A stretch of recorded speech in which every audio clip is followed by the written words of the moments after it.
जितने भी ग्रह हैं, चाहे राहु हो, केतु हो, मंगल हो, शनि हो, बुध हो, भौम हो, सूर्य हो, ये सारे जो ग्रह हैं ये शंकर भगवान के शिवलिंग के पास में विराजमान है। शिवलिंग के पास में विराजमान। कभी मौका मिल जाए, विवाह शादी में देरी हो रही हो, या कोई नया कार्य चालू कर रहे हो उसमें देरी हो रही हो, या कोई सर्विस के लिए, नौकरी के लिए जा रहे हो और वो कार्य नहीं हो रहा हो, तो एक धतूरा, केवल एक धतूरा, उस धतूरे को फोड़कर उसके अंदर का फल निकालकर उस फल को शिवलिंग पर चढ़ाकर एक लोटा जल शंकर भगवान को समर्पित कर कर। दिन होना चाहिए मंगलवार। कौन सा दिन होना चाहिए? जम के बोलो जरा, मंगलवार। समर्पित करो। उसके बाद में आप विवाह के लिए अगर समर्पित करे हैं तो विवाह में देरी नहीं होगी। व्यवसाय और व्यापार के लिए या नौकरी के लिए समर्पित करे हैं तो उसमें देरी नहीं होगी। एक पत्र में आया है, सुन लीजिए, बड़ा सुंदर संवाद है। सहस्त्र धारा अभिषेक भगवान शंकर का या राम जी का या कृष्ण भगवान का या देवी देवता का जो होता है, शिव महापुराण की कथा कहती है ये सहस्त्र धारा अभिषेक का जो महत्व है ये माता सती ने भगवान शंकर के लिए किया था। किसने किया था? माता सती।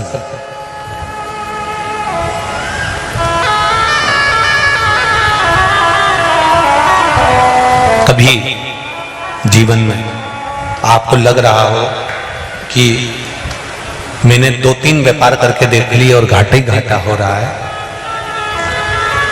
इसमें मुझे तरक्की नहीं मिल रही है, इसमें मुझे उन्नति नहीं मिल रही है, या कर्जा बढ़ रहा है, घट नहीं रहा और बहुत कर्जा बढ़ रहा है, तब एक प्रयोग जरूर करिएगा। तब बन सके प्रदोष के दिन एक धतूरा भगवान शंकर के शिवलिंग के ऊपर रख दीजिए। जब तुम्हें लगे कि मैंने 2-3 व्यापार बदल कर देख लिए, चल नहीं रहे या कर्जा बढ़ रहा है, घट नहीं रहा, तब एक धतूरा भगवान शंकर के ऊपर रख दीजिए। धतूरा रखने का एक नियम होता है। धतूरे की जो डंडी होती है, देखिए छोटी सी डंडी होती है धतूरे में, वो डंडी धतूरे की आप जहां बैठे हो उससे विपरीत होना चाहिए। धतूरे की डंडी आप इधर बैठे हो तो धतूरे की डंडी उधर हो।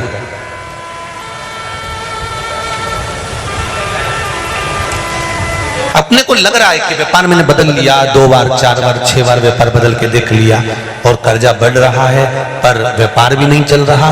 फैक्ट्री डाली वो भी बंद हो गई, दुकान डाली वो भी बंद हो गई, कुछ काम करा वो भी बंद हो गया। जहां संबंध के लिए जाते हैं संबंध नहीं होता है, बेटा बेटी बड़े हो गए उनका कहीं जम नहीं रहा, बहुत प्रयास करके देख लिया पर हो नहीं रहा। तो प्रदोष के दिन धतूरे को रखिए पर डंडी विपरीत दिशा की ओर हो और एक लोटा जल धीरे धीरे उसी धतूरे के ऊपर आप चढ़ाना प्रारंभ कर दीजिए जो शिवलिंग के ऊपर रखा हुआ।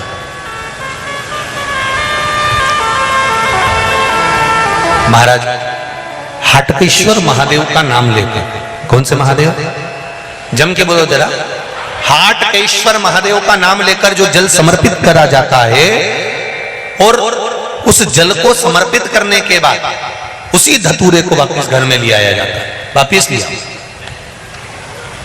उसके बाद तुम जिस कार्य में हाथ डालोगे और जो कार्य करना चाहोगे उसमें सफलता मिलना चालू हो जाएगी और कर्जा भी धीरे धीरे चूकना प्रारंभ हो जाएगा। संबंध नहीं हो रहे होंगे तो संबंध होना प्रारंभ।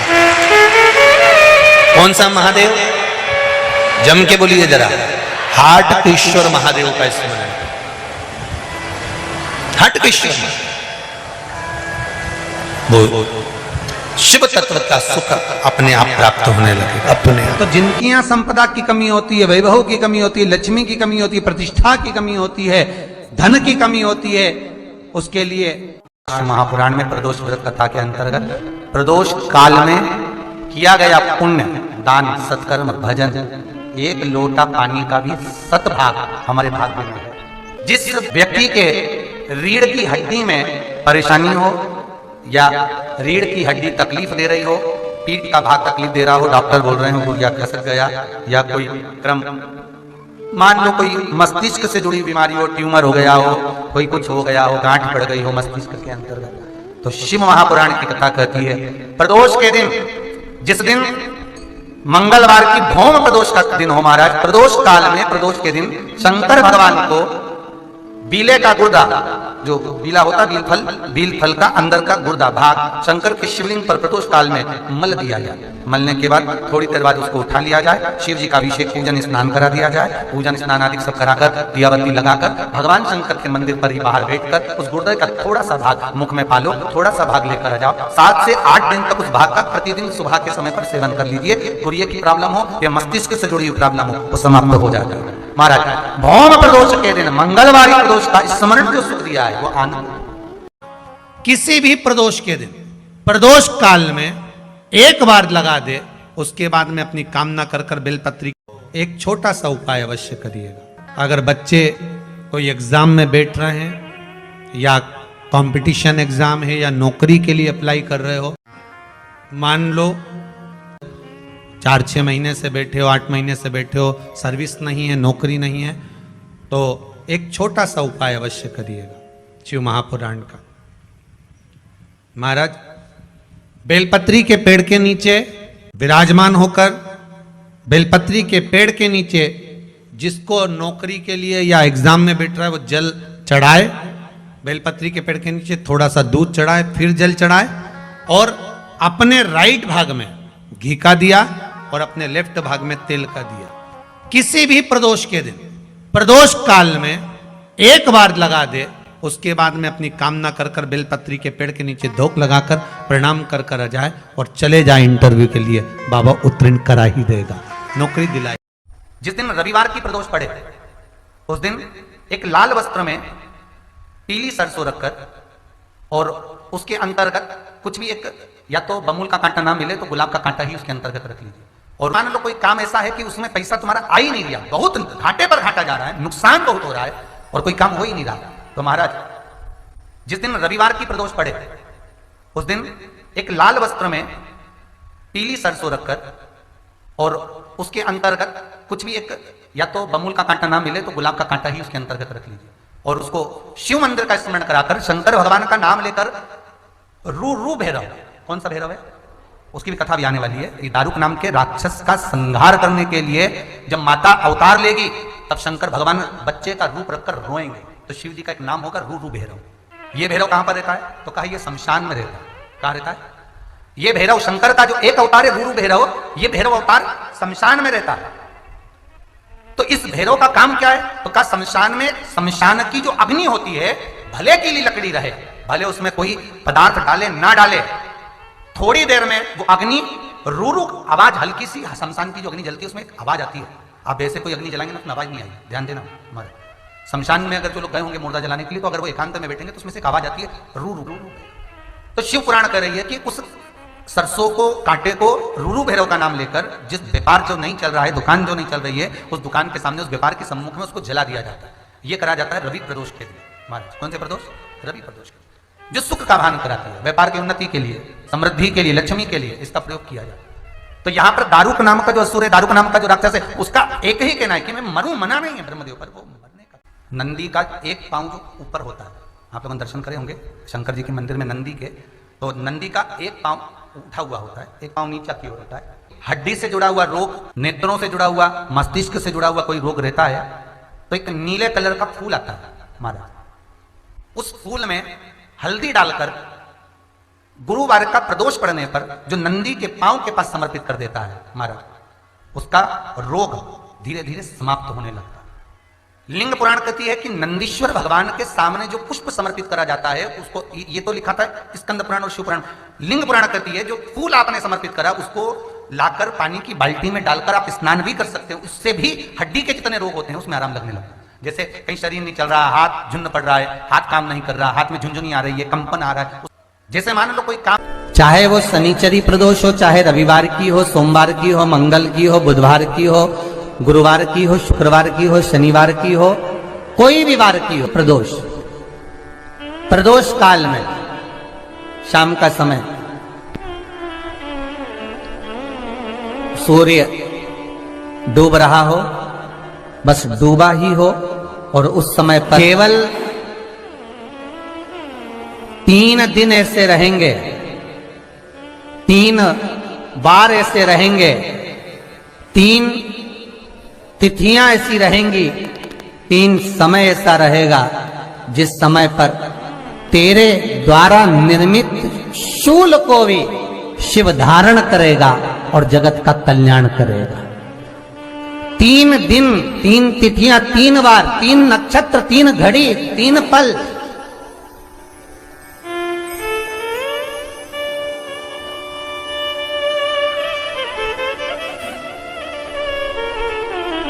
जिसमें बाबा शूल भी धारण करते हैं, और शूल अकेले धारण नहीं करते महाराज।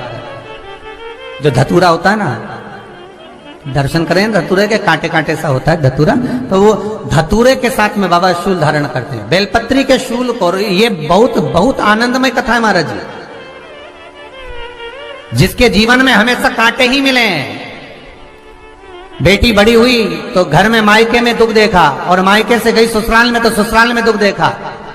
ससुराल में भी दुख देखने के बाद में भी पति को बहुत कुछ काम खुलवाया, बहुत धंधे खुलवाए, नौकरी लगवाई, पर वो पति बार बार छोड़ कर आ गया, बार बार तकलीफ भोग रहा है, बार बार कष्ट भोग रहा है।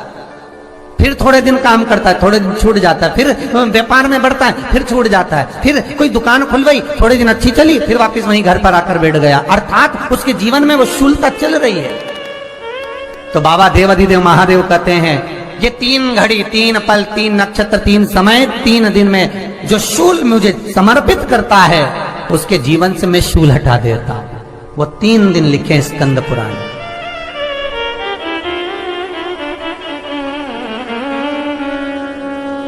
महाराज बैसाख महीने में जो प्रदोष आती है, बैसाख के महीने में बहुत ध्यान से सुनना भाई, जो अपनी जिंदगी से बहुत तंग आ गए हो, परेशान हो गए हो, कष्टमय जीवन जी रहे हो, बहुत दुखी हो गए हो, उनके लिए ये स्कंद पुराण का चरित्र फिर मिले ना मिले, आप प्रेम से सुन लो भाव से।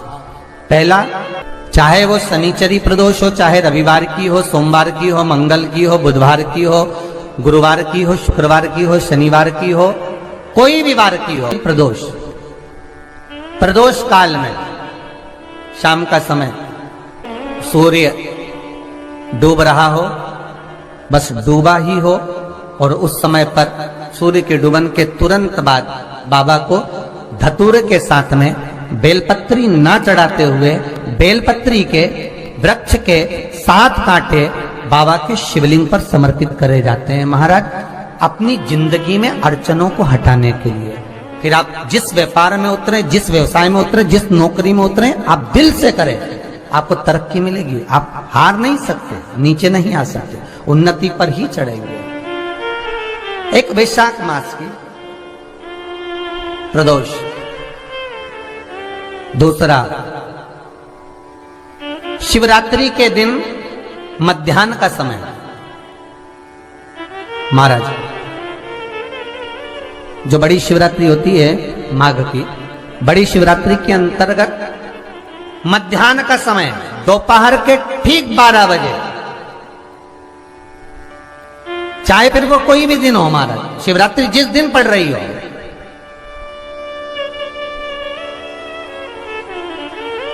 उस दिन भी धतूरे के साथ बाबा को 7 कांटे बेलपत्री के वृक्ष के समर्पित होते हैं महाराज। इसमें आप ये वाले जो कांटे हैं, जो शिवरात्रि के दोपहर 12 बजे वाले हैं, अगर कोई मदिरा पीने वाला हो, व्यसन में डूबने वाला हो, कोई जुआ खेलने वाला हो, कोई गलत वैश्यावृत्ति करने वाला, या अपने मार्ग से विचलित कोई व्यक्ति है, उसके लिए भी ये कांटे बहुत काम आते हैं महाराज।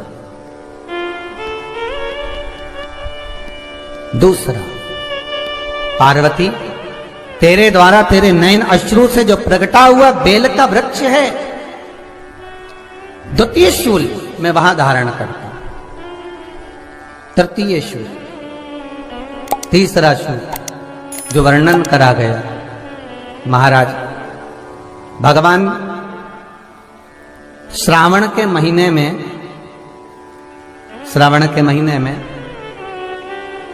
जो भी दूसरा सोमवार पड़े, जो भी पड़े श्रावण के महीने का दूसरा सोमवार, आप सबको पहले भी श्रावण के महीने में जो कथा कही उसका व्याख्यान वर्णन करा कि श्रावण का महीने का महत्व क्या है, वो भी आपको ऑनलाइन कथा में आप लोग सुन चुके हैं, लाइव कथा में श्रावण का पूरा महत्व बताया था कि श्रावण के महीने में शंकर भगवान को पूरा लेखा जोखा का भार प्रदान किया गया था। दूसरा सोमवार, श्रावण के महीने का जो दूसरा सोमवार होता है, उस दूसरे सोमवार में रात्रि के समय पर, अर्थात शास्त्र अब घड़ी और पल का स्मरण करेंगे तो रात्रि के बजेंगे 10 से 12 बजे, मारे 10 से 12 के बीच में धतूरे के साथ बाबा को शूल समर्पित होता है महाराज। ये भी हमारी बाधाओं को, हमारी तकलीफों को, व्यापार व्यवसाय के लिए, नौकरी सर्विस के लिए, बहुत सारे एग्जाम में आप बैठ लिए, गवर्नमेंट एग्जाम के लिए बैठ लिए, नहीं हो रहा, ये 3 बार मेरे शंकर को बेलपत्री के वृक्ष के शूल समर्पित होते हैं, उसका आनंद पाना। मेरी जीजियों, 2 चीजें बड़ा स्मरण में रखिएगा। एक, वैशाख महीने में मट्टी के पात्र का जल, अभी क्या चल रहा है, फागुन, अभी क्या चल रहा है, फागुन। जब वैशाख का महीना आए ना,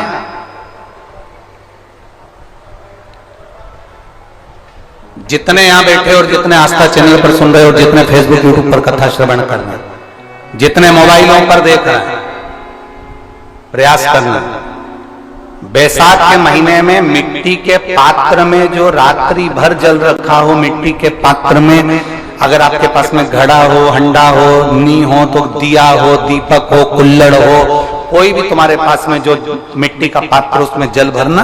वो जल वैशाख के महीने की किसी भी सोमवार के दिन, किसी भी सोमवार के दिन, वैशाख महीने में, या किसी प्रदोष के दिन, या वैशाख महीने के शिवरात्रि के दिन, वो मिट्टी के पात्र का जल अपने घर के प्रत्येक व्यक्ति का स्पर्श कराकर उस मिट्टी के पात्र के जल को तांबे के पात्र में डाल लीजिए और घर के प्रत्येक व्यक्ति का स्पर्श करा लीजिए और शंकर भगवान पर कुंडकेश्वर महादेव के नाम से समर्पित करिए।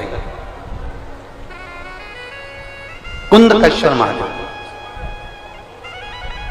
कभी जीवन में पीछे पलट कर देखने की जरूरत नहीं पड़ेगी, आप उन्नति की सीढ़ी की ओर बढ़ते चले जाओगे। वैशाख महीने में मट्टी के पात्र का जल भगवान शंकर को समर्पित होना चाहिए, उसका सुख हमारे जीवन को एक आनंद फल प्रदान। जैसे कहते हैं ना, कोई अच्छा मिले ना मिले, धन मिलने से कोई भाग्यशाली नहीं होता,